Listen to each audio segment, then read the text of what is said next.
It's Harlem, 1964, 3:47 p.m., and the Palm Cafe on 125th Street is doing what it always does at that hour. Coffee pouring, cigar smoke hanging like a low ceiling, men talking business in calm voices that hide sharp edges. Bumpy Johnson sits in his usual corner table like the place was built around him, not performing, not rushing, just watching everything without looking like he's watching. Then the door opens. Two white officers step in, badges visible, hands resting near their service weapons in that universal posture that says authority first, violence second, and they walk straight to Bumpy's table like the whole room belongs to them. One of them says his name loud enough for every cup to stop clinking. "Bumpy Johnson," he announces, and the cafe goes thin and quiet. They start listing charges like they're reading a death sentence: gambling, narcotics, assault on an officer, and then the tone changes. The words get uglier. A racial slur comes out, the kind you don't repeat without poisoning the air, so we'll bleep it here.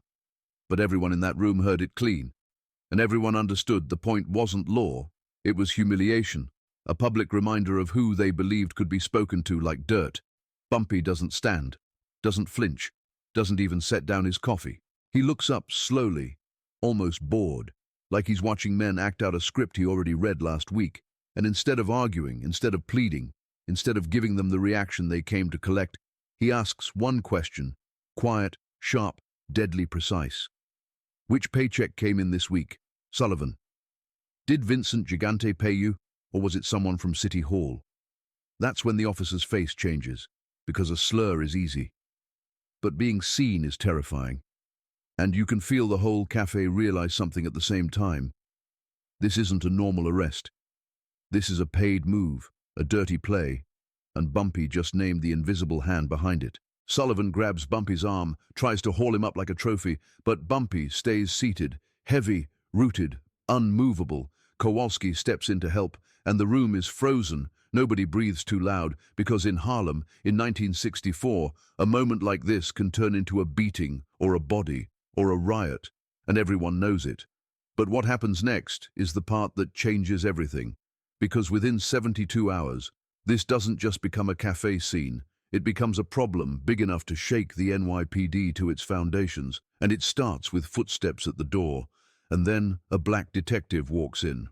Harlem in 1964 wasn't just a place, it was a rhythm, storefronts packed tight against each other, barbershops with chairs facing the street, like front row seats to the neighborhood, cafes where deals were spoken softly and understood loudly. Men leaned on lampposts not because they were tired, but because that's where information passed. Kids ran messages without knowing what they carried, and everyone knew which corners were safe and which ones belonged to someone who didn't need to announce it. Harlem breathed business, and reputation moved faster than police radios. The 28th Precinct sat right in the middle of it all, close enough to know everything, close enough to stop very little. Policing in Harlem wasn't about safety as much as balance, respect on one side, fear on the other, authority backed by potential violence. A badge could mean protection, or it could mean trouble looking for a reason. People learned quickly how to read the difference, who knocked just to talk, and who knocked to remind you they could break the door down if they felt like it. People knew which cops were clean and which ones were rented. They knew who took envelopes, who took favors, and who pretended not to see certain doors open after midnight. There were officers who walked beats and nodded to shop owners like neighbors, and others who walked like predators counting steps. Nobody said names out loud, but everybody knew them, because corruption didn't hide. It blended in, and the community adjusted around it the same way water adjusts around rocks. That's why Bumpy Johnson was untouchable socially, not morally, socially. Nobody thought he was a saint. But they understood his position. He paid debts, kept order, handled disputes before they spilled into the streets. Business owners didn't love him. They relied on him. Even cops understood the boundary. You could arrest Bumpy if you had the law, but if you came empty-handed, if you came loud, if you came dirty, you weren't just arresting a man.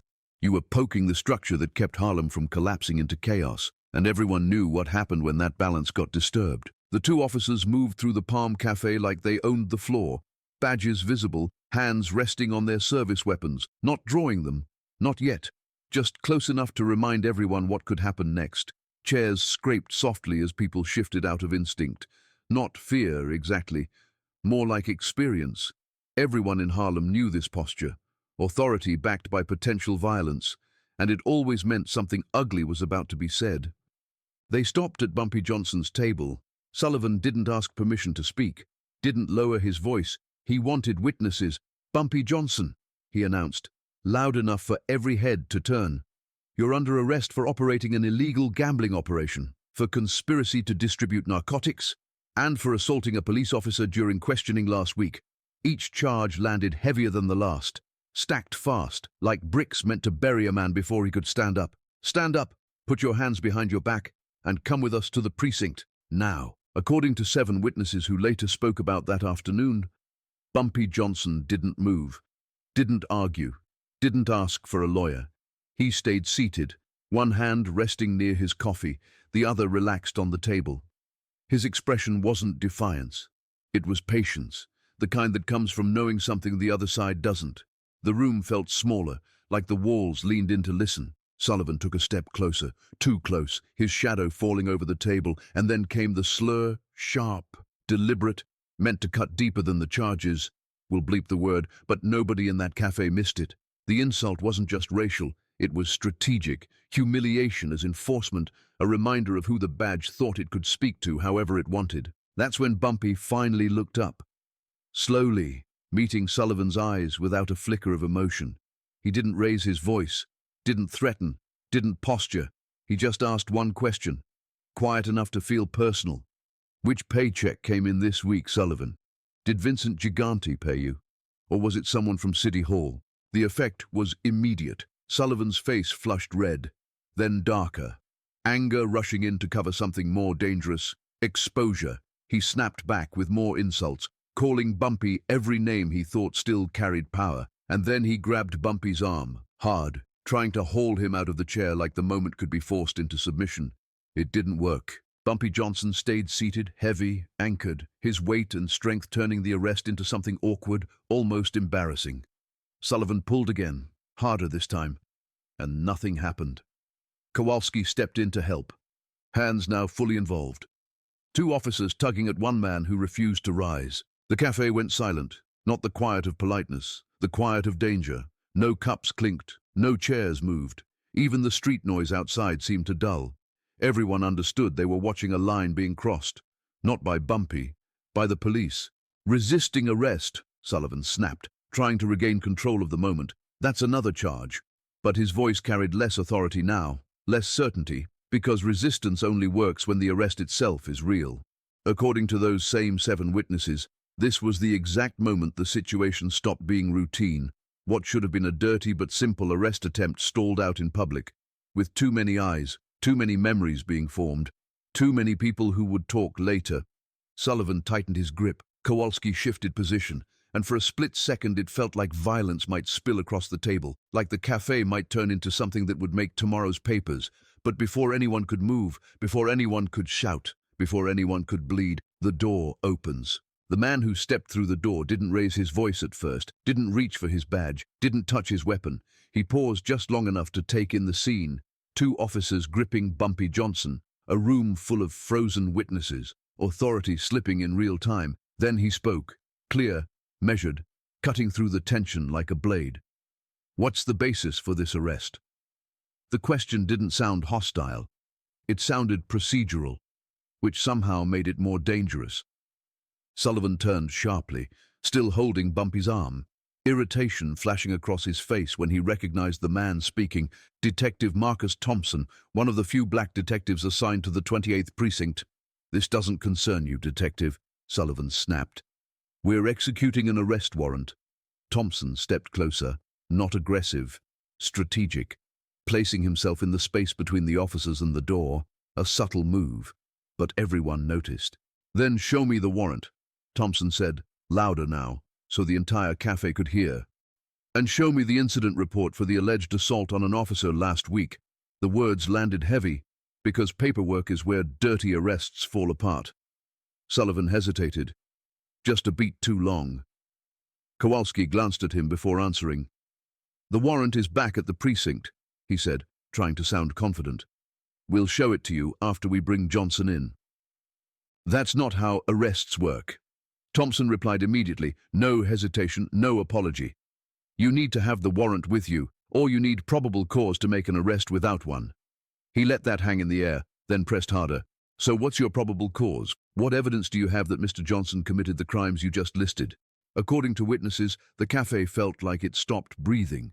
This wasn't just a disagreement between cops. This was a black detective challenging white officers in public, challenging their authority, their process, their version of events, and doing it by the book. Sullivan finally released Bumpy's arm, not out of mercy, but because the grip was starting to look illegal. You're interfering with a legitimate arrest, Sullivan warned, voice tight, controlled rage simmering just under the surface. You need to leave and let us do our jobs. Thompson didn't move. I am doing my job, he said calmly. My job is to make sure arrests are legal. He leaned in slightly, voice steady. You claim Mr. Johnson assaulted an officer last week. Which officer? Where did it happen? Where's the report? Why wasn't he arrested at the time? Why wait a week? Sullivan's face darkened, anger giving way to something sharper. Fear of exposure. You're protecting a criminal. He snapped. Thompson didn't blink. I'm protecting the law, he said, then delivered the line that changed the room. What you're attempting right now, without a warrant, without probable cause, is kidnapping under color of authority. That word echoed kidnapping, not arrest, not procedure, kidnapping. It reframed everything, turned the officers from enforcers into suspects. Sullivan stared at Thompson for several seconds, long enough that some people thought he might try to arrest him too. But the math had changed. Too many witnesses, too many ears, too much risk. This isn't over, Sullivan finally said, stepping back, pointing at Bumpy like a promise. We'll be back with a warrant, and then you're going downtown. He shot a look at Thompson. And your pet detective won't be able to protect you. Then Sullivan and Kowalski turned, walked toward the door, and left the cafe behind, without Bumpy Johnson. The cafe stayed silent for a few seconds after the door closed, like the room needed time to remember how to breathe again. Bumpy Johnson slowly stood up, not rushed, not dramatic, and walked over to Detective Marcus Thompson. They shook hands, firm, brief, the kind of handshake that carried more meaning than words. Thank you, Marcus, Bumpy said quietly. You didn't have to do that. Could cost you your career. Thompson shrugged like the risk had already been weighed. Could, he said. But I didn't become a cop to watch other cops break the law. Thompson lowered his voice, just enough that only Bumpy could hear, but later told others the same warning. They work for Vincent Gigante, he said, flat, no hesitation. Everyone in the precinct knows it. They don't come alone. They come with fabricated evidence, and a friendly judge who will sign whatever gets put in front of him. Thompson paused, then added the part that mattered most. You stopped them today, but they're not going to stop coming after you. Bumpy listened, nodded once, not surprised, not impressed, just confirming what he already knew. A small smile crossed his face, controlled, measured, the kind that never reaches the eyes. Let them come, he said, voice calm, almost amused. I've got plans for Sullivan and Kowalski. He leaned in slightly, lowering his own voice. By the time I'm done, they're going to wish they never heard my name. Thompson studied him for a moment, then stepped back, understanding something unspoken had just been agreed to. Be careful, he said one last time. Bumpy nodded again. Slow, deliberate. Always am. The cafe slowly returned to life. Cups clinked again.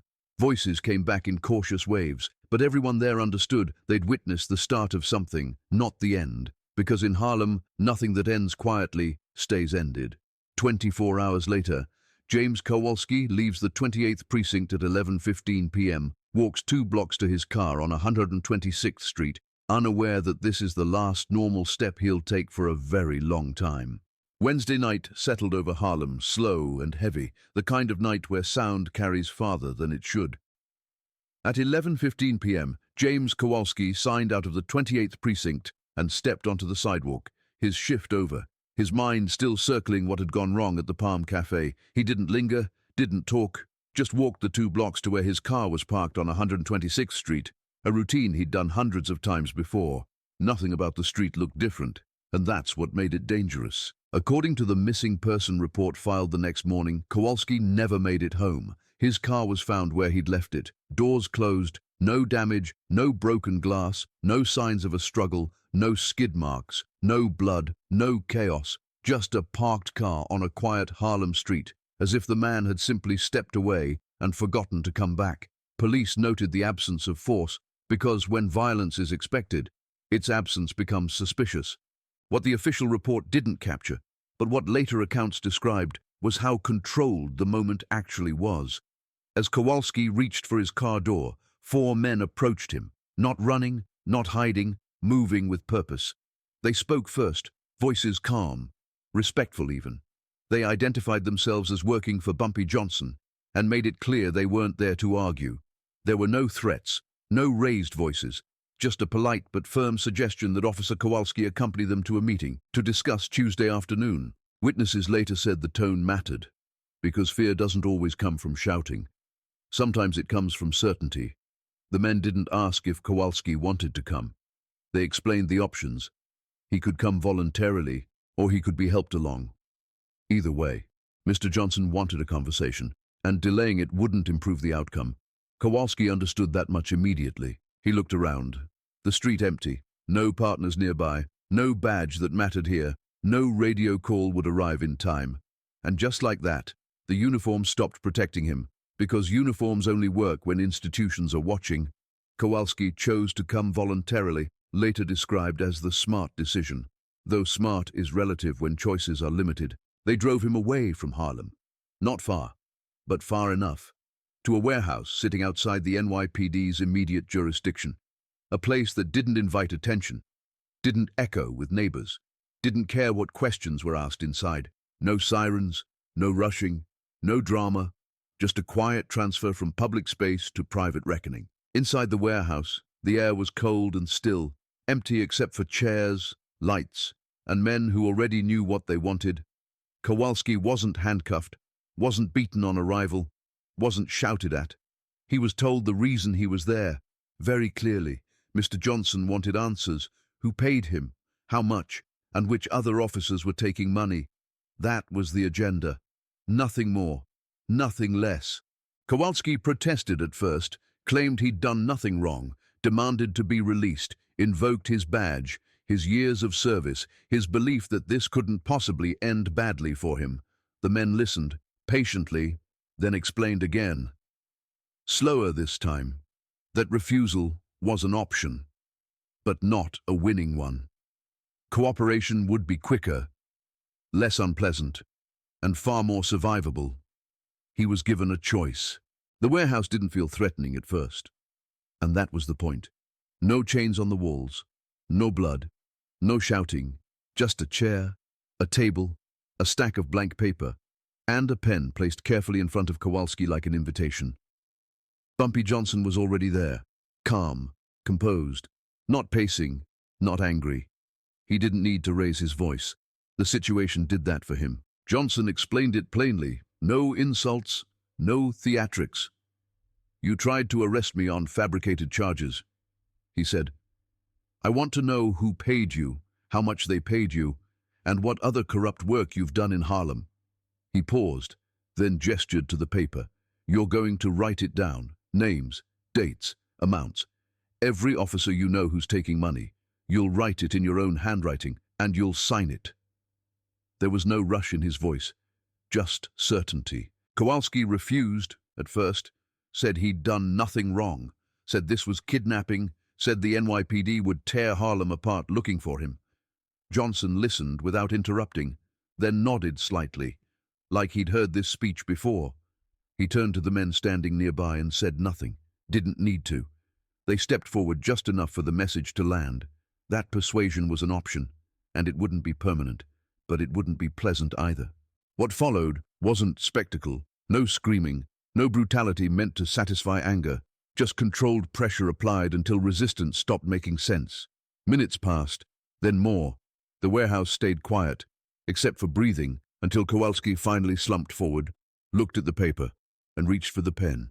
He started slowly, then faster, writing names he'd sworn he'd never say out loud. Officers from the 28th Precinct, beat cops, sergeants, men who took envelopes in back rooms and parking lots, men who provided protection, men who harassed competitors on command. He wrote amounts next to names. Who got 50 a month? Who got more? Who took favors instead of cash? And then the name that mattered most appeared, Vincent Gigante, again and again and again.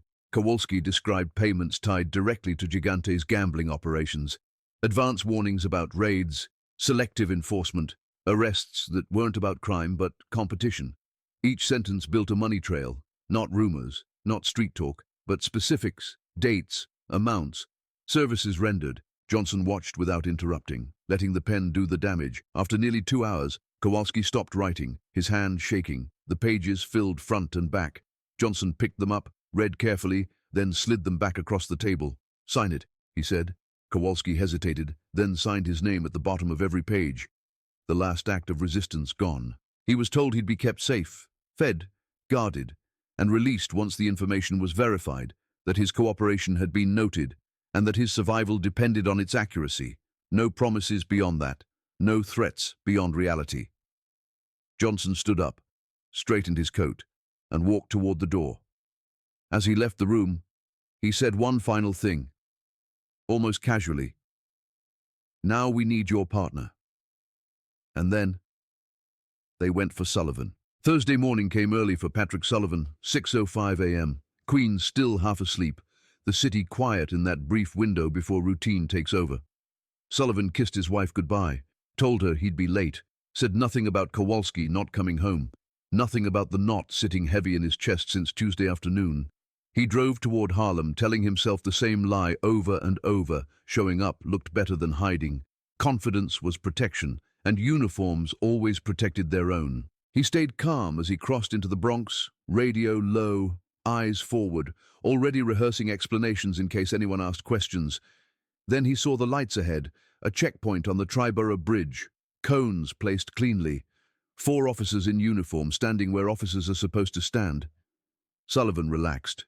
This was normal, routine, the kind of stop cops waved each other through without a second glance. One of the officers raised a hand. Sullivan slowed, rolled down his window, already reaching for his identification. He flashed the badge automatically, expecting the nod, the signal to keep moving. Instead, the officer leaned in, looked at the license, then at Sullivan, and said there was an irregularity in the vehicle registration. Just paperwork, just procedure. Sullivan frowned, annoyed but not alarmed, stepped out of the car like he'd done 100 times before. That's when the confidence cracked. The other 3 officers closed in, not rushed, not aggressive, just close enough to change the geometry of the moment. Sullivan realized something was off. The spacing, the silence, the lack of radio chatter. His hand drifted toward his sidearm and stopped, because instinct finally caught up with reality. These weren't cops doing a stop. This was something else wearing the shape of one. "You're being detained," one of them said calmly. No badge number given, no explanation offered. On orders from Bumpy Johnson. The name hit harder than a punch, panic flooding in where confidence had lived seconds before. Sullivan protested, raised his voice, threatened consequences, said the NYPD would come down hard on anyone involved, but the men didn't react, didn't argue, didn't rush. They guided him away from the bridge, left his car behind, doors unlocked, keys still in the ignition, a scene that would later confuse investigators and buy time. They drove him to the same warehouse, the same quiet place outside immediate jurisdiction, the same controlled silence waiting inside. Sullivan was brought in faster than Kowalski had been, less ceremony, more inevitability, because unlike his partner, Sullivan already knew how this was going to end. Bumpy Johnson was there, again, standing calmly, hands folded, no anger in his face, no triumph, just business. Sullivan started talking immediately. Threats, warnings, claims of decorated service, claims that kidnapping a police officer meant life in prison, that the NYPD would never let this go. Johnson didn't interrupt, didn't shout, didn't raise his voice. He waited, and when Sullivan ran out of words, Johnson finally spoke, slow, measured, clear. Johnson doesn't shout, he explains. Sullivan talked at first like rank still mattered, like volume could bend reality back into shape. He listed years of service, commendations, connections, said kidnapping a police officer would end everything for everyone in that room. Bumpy Johnson listened the same way he always did, still, focused, unimpressed. When Sullivan finally slowed down, Johnson spoke, not loudly, not angrily, just precise. "You've been on Vincent Gigante's payroll for 8 years, he said, flat, like reading a receipt. "You've been paid to harass me, to protect his gambling operations, to fabricate charges, to make sure his competitors had problems with the police." Sullivan froze, because denial only works when facts are uncertain. Johnson continued, "You've taken approximately $60,000 in bribes. No emphasis, no drama, just the number." Sullivan tried to interrupt. Johnson raised one hand, not threatening, final. "Write it down," he said. "All of it. Names, dates, amounts, same as your partner." He slid the paper across the table. "And don't insult me by leaving things out." Sullivan resisted longer than Kowalski had, argued harder, held onto the illusion that someone would come through the door, but illusions collapse under pressure, and eventually the pen moved.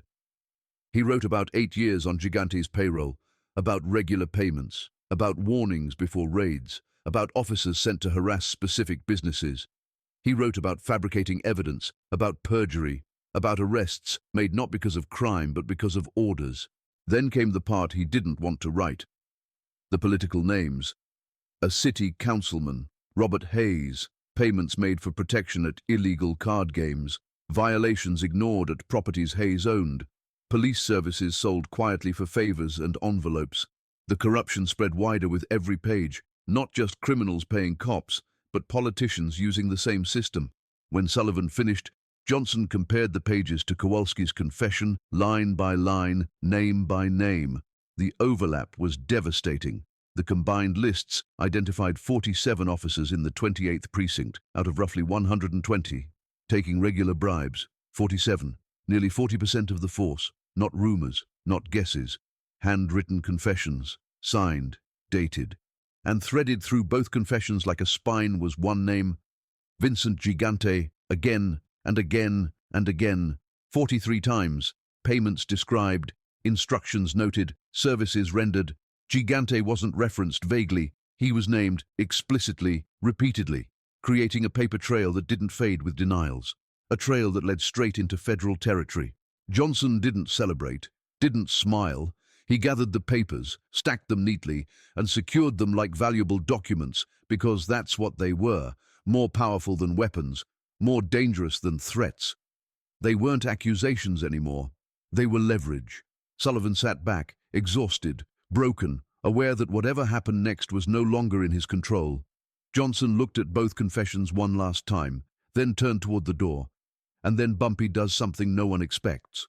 At 2:15 p.m. on Friday, September 18th, 1964, Bumpy Johnson did something nobody in Harlem expected. He walked straight into the 28th Precinct headquarters, no disguise, no rush, carrying a leather briefcase in one hand. His attorney, Theodore Green, walked beside him, calm, pressed suit, legal gravity in every step.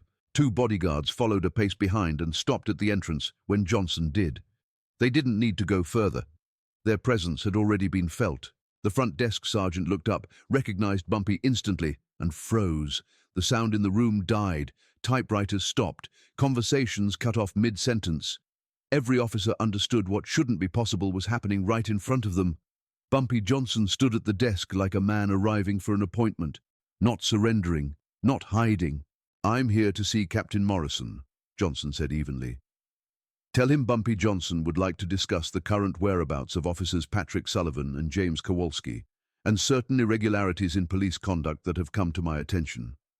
No threat, no smile, just words placed carefully where they could do the most damage. The room went silent, not tense, stunned. Officers exchanged looks without speaking. Everyone connected the dots at the same time. 2 cops missing. The man they'd tried to arrest days earlier, now standing calmly inside their building, and not a single officer moving to stop him.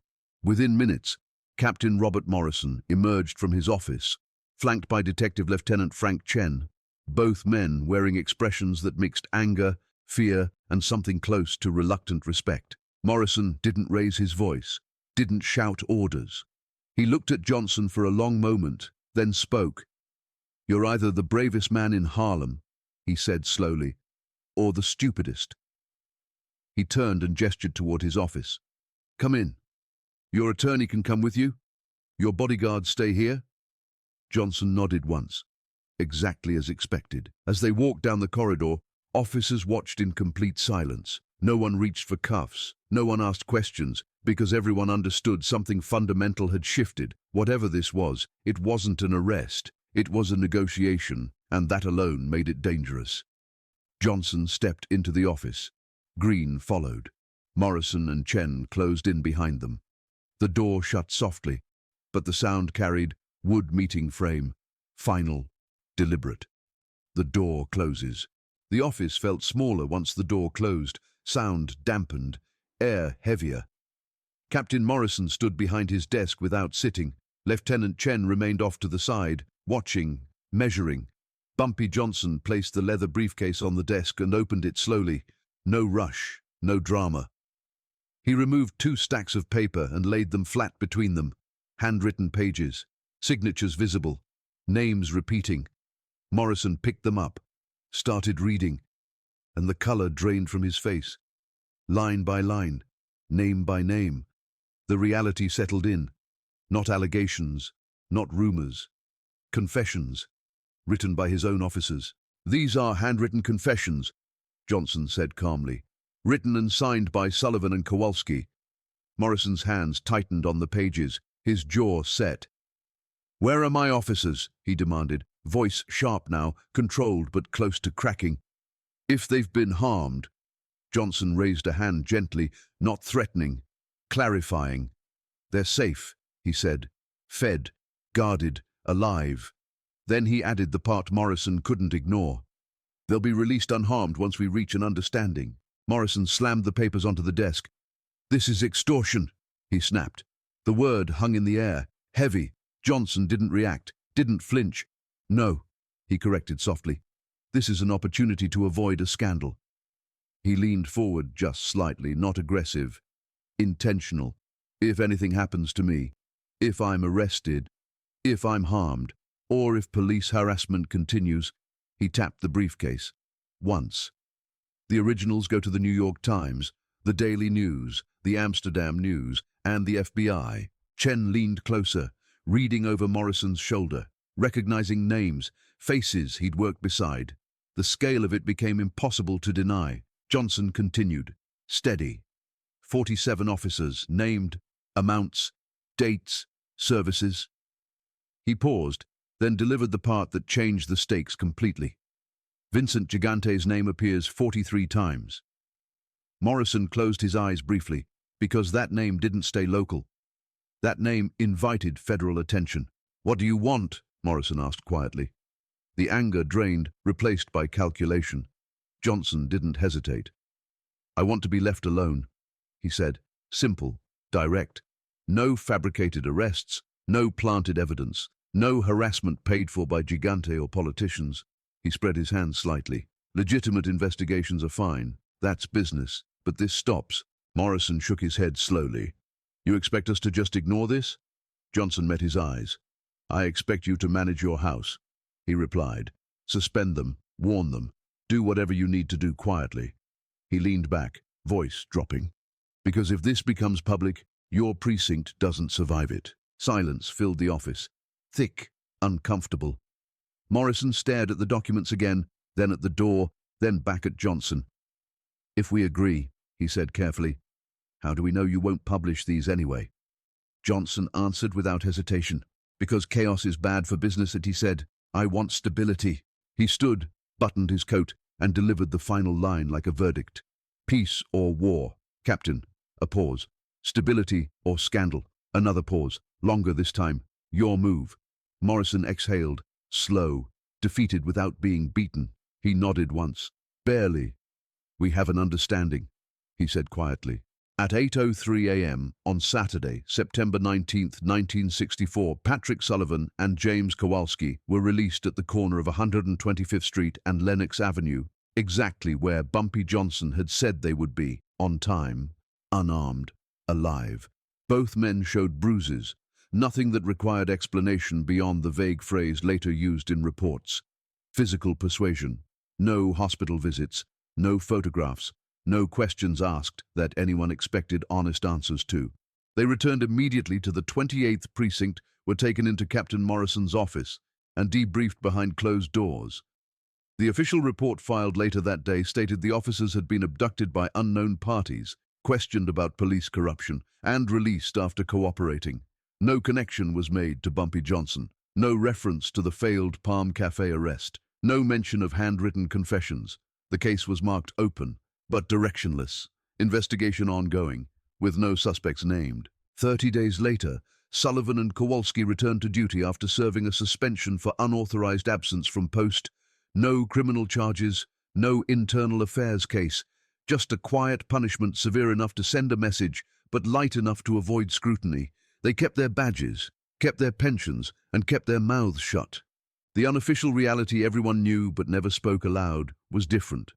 Two officers had crossed a line, been pulled back from it, and shown consequences that didn't appear in paperwork. Within the precinct, something shifted. Names stopped circulating in whispers. Envelopes stopped moving as freely. Warnings were taken seriously for the first time in years. Fear is a powerful motivator for reform when applied carefully, not publicly, not violently, but precisely. Officers understood that someone outside the department now had documentation, real names, real signatures, and a clear path to federal attention if pushed. That knowledge did more to change behavior than any speech or policy ever had. Harlem noticed too. Not in headlines, not in announcements, but in absence. Fewer stops without cause. Fewer late-night visits meant to intimidate. Less harassment disguised as enforcement. It wasn't justice, but it was a recalibration. Nothing about September 1964 fixed the system, but it altered it. Quietly, permanently. September 1964 didn't end with arrests or headlines or reform speeches. It ended with understanding. The kind that settles quietly and changes behavior without announcing itself. Because what Bumpy Johnson proved that week wasn't about strength, wasn't about fear, and wasn't about violence. It was about leverage, the kind that doesn't shout, doesn't bleed, and doesn't miss. Power isn't violence, it's leverage. Violence draws attention. Leverage controls outcomes. Bumpy didn't win by pulling a trigger. He won by collecting paper, signatures, names, dates, facts that didn't disappear when someone denied them. He understood something institutions hate admitting, that authority only works when it isn't documented betraying itself. Paper can be stronger than guns, because guns end arguments, but paper starts investigations. Paper doesn't scare individuals. It scares systems. It scares careers, pensions, reputations, and the fragile illusion that everything is under control. A bullet creates a body. A document creates consequences, and consequences are what institutions actually fear. The NYPD didn't change because it wanted to. It changed because it had to. Because someone outside its walls held proof that could drag everything into the light. Proof that forced silence where there had once been arrogance. Forced caution where there had once been confidence. That wasn't justice, but it was exposure. And exposure is the beginning of accountability, whether anyone likes it or not. Institutions don't collapse from enemies outside. They rot quietly from corruption inside, protected by routine, by paperwork, by people who tell themselves it's just how things work, until someone forces the light in, not with speeches, but with evidence. And once that light exists, it can never be unseen. In September 1964, two cops tried to humiliate a man with a word, and Harlem answered with a lesson the whole city understood. The most dangerous weapon is proof.